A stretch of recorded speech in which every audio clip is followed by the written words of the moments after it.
Presented by DNS Entertainment.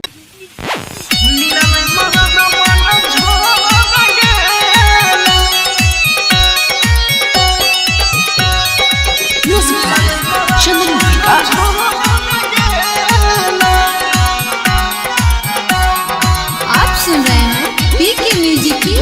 शानदार के सबसे परिहार होई नहीं रे के लभर गे मिललै मरद बन झर गेला टाया गुआ के देह पर गिरतै ठनका यार बजर गे मिललै मरद बन झर गेला के सबसे परिहार होई नहीं रे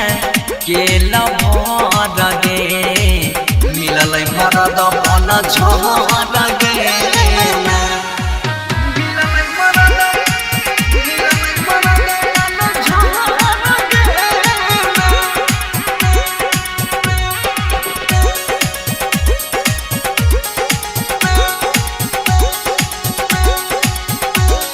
आप सुन रहे हैं पीके म्यूजिक की शानदार रोजे पी के आबही छै तारी सारी ओढ़ी के सुते गर थारी रोजे पी के आबही छै तारी सारी ओढ़ी के सुते गर थारी सारी ओढ़ी के सुते गर थारी कुछो नहीं न केना दै छै कोढ़िया कौन जहर गे मिललै मरद बन झर गेला काया कुआ के देह पर गिरतै ठनका यार बजर गे मिललै मरद बन झर गेला मिललै मरद बन झर गेला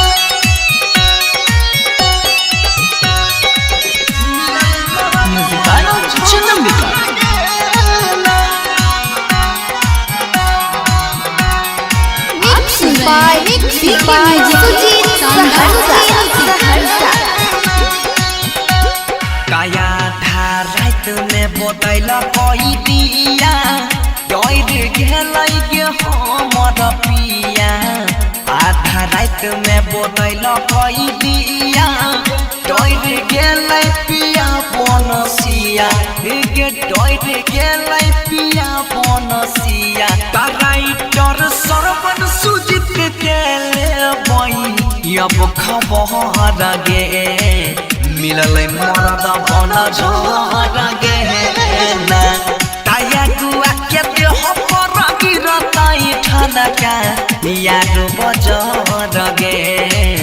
मिललै मरद बन झर गेला